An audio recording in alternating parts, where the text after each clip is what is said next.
Здравствуйте, уважаемые участники конференции «Книга на Сибирском тракте». Игринский районный краеведческий музей, старший научный сотрудник Миронов Павел Александрович. Доклад «Новые смыслы старого тракта. Дорога Зура-Палом. Как перспектива развития спортивно-познавательного туризма в Игринском районе и Удмуртии». Перед вами карта, и она здесь не случайна. Карта из фондов Центрального государственного архива Удмуртии. На ней, как вы видите, изображены жирными ниточками южная и северная ветка Сибирского тракта и совсем малюсенькая ниточка, соединяющая два интересующих нас села. Село Зуринское и Паломское. В первооснове моего доклада экспедиция нашего музея, совершенная в 2012 году как раз по этой исторической дороге. Дело в том, что эту дорогу в Игринском районе и старожилы, и некоторые историки называют, собственно, Сибирским трактом. Вот одни из задач нашей экспедиции были узнать, почему ее так называют Сибирским трактом, какие этому есть свидетельства, и как все эти данные можно воспользовать для развития туризма, именно спортивно-познавательного. Спортивного, потому что дорога очень необычная, то есть много леса, как вы увидите, много не совсем, так сказать, для автотранспорта необходимых пространств. Но самое главное, спортивность этого самого маршрута, она необходима для вообще современного человека, чтобы он развивался и был здоровым и сильным. Собственно, дорога, она отмечена на современных картах, но нас прежде всего интересовал старый тракт. Мы избегали особо каких-то трудных, собственно, трактов, участков тракта, прошу прощения. И мы, это кто? Это Светлана Геннадьевна Дмитриевна, директор на то время нашего музея, я, собственной персоной, и третий человек, который в данном случае снимает, это Галина Владимировна Михайлова. Тогда фондовик, сейчас главный фондовик нашего музея, но самое главное, что она родом из села Зура, и там живет поныне. И, соответственно, мы опрашивали местных жителей, старожилов, которые действительно вспоминали рассказы еще их прежних родственников, как по этому тракту, в том числе гнали арестантов. И самое интересное, как по этой дороге проезжал царь Александр I в 1824 году. И путь его как раз пролегал после Палома в Зуру. Итак, наше путешествие проходило не только по собственной дороге, но по интересным историческим местам. Вот перед вами гора Каргуресь. Она связана с гражданской войной и с различными более ранними событиями. Также, вот, собственно, еще раз гора Каргуресь. Также, что немаловажно для современного человека, впереди нас ждали преодоление различных препятствий. Например, водных, лесистых и различные переходы через малые ручейки. Ну и как награда, красивая панорама окружающей природы.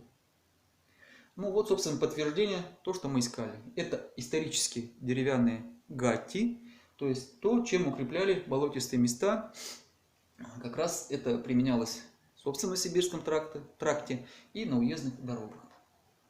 Вот, собственно, свидетельство того, как сгребали, если можно так сказать, землю и создавали насыпи. Отчасти это даже напоминает огромные величественные дамбы. Но в первое впечатление это было, что словно мы оказались на современной железной дороге, на насыпи, из которой брали только что буквально рельсы. Действительно, буквально пространство вокруг выглядит так, что как будто вот с равнины часть земли сгребли и получилась насыпь. И рядом есть исторические деревья старые, мы их потом тоже увидим. Ну, конечно, мы вставали, останавливались на привал, вот как видите сейчас, выжимаем лимон, кружечку, попиваем водичку. То есть все это у нас было, можно даже сказать, спонтанно. Мы только по карте видели эту дорогу, а на велосипедах ехали по этой дороге впервые. И, собственно, вот мы по дороге, примерно протяженностью 30 километров, достигли исторического моста Зура-Палом. То есть вот остатки этого моста сваи. И наша задача была познакомиться, кто-то познакомиться, а кто-то встретить старых своих друзей из Палома. Краеведы паломские нам рассказывают и, самое главное, показывают свои достопримечательности, которые у них чуть ли не под ногами. В данном случае черепки старинного горшка. Ну, не такого старинного, но все равно это находка обыденная. То есть копали огород, нашли буквально в огороде черепки. И интересно. Но самое интересное, это памятник, находящийся в Паломе, Александру II, освободителю, построенный на деньги, в том числе наших предков игринских крестьян. Ну, а также паломских, тольятских и еще других соседних, крестьян из соседних областей. То есть перед вами только постамент, сам бюст, к сожалению, не сохранился до наших дней. Есть надписи, сохранившиеся, и мы тоже сфотографировались около памятника. И очень сильно, конечно же, задумались о перспективе привлечения сюда любителей истории и своего края. Также здесь, с одной стороны, огорчительные находки, вот как выглядит памятник Ленина или Кирова. Но с другой стороны, сейчас, с одной стороны, не совсем нормальная такая мода развивается, которые, есть такие люди, которые ищут как раз такие заброшенные памятники, здания, и любят около них фотографироваться. То есть такая целевая аудитория для развития туризма тоже предусматривается. Но в первую очередь, конечно, эти памятники сохранить, отреставрировать. Но это уже нечто более серьезное. Это остатки храма, который находился в селе Полом. Если не ошибаюсь, Троицкого храма. Вот остаточки. Вот крест стоит, поклоны на месте, где был храм, с иконами. Организация Инштрой, поисковая, Нижегородская, нет, просто город Новгород, устанавливали по всей Удмуртии, в том числе в Полоне. По всей Удмуртии, имею в виду в разных местах, в том числе на местах, где стояли храмы, ныне разрушены. А это историческое здание в свое время, сейчас оно разнесено. Это Полонское волостное управление. Наш Игринский краеведческий музей тоже находится в волостном управлении. Благодаря музею это здание сохранилось. А в Полоне, к сожалению, вот такая печальная участь этого здания. То есть все это интересно для развития туризма с той целью, что современный человек, он как раз таки не просто радуется, созерцая что-то, но он, в принципе, обогащает свою душу, когда понимает, что все-таки что-то неладно с нашим селом. То есть мы можем, зная историю, сравнивать, какой был Полом во время существования Сибирского тракта и какой он, к сожалению, сейчас. Вот Дом культуры заброшенный.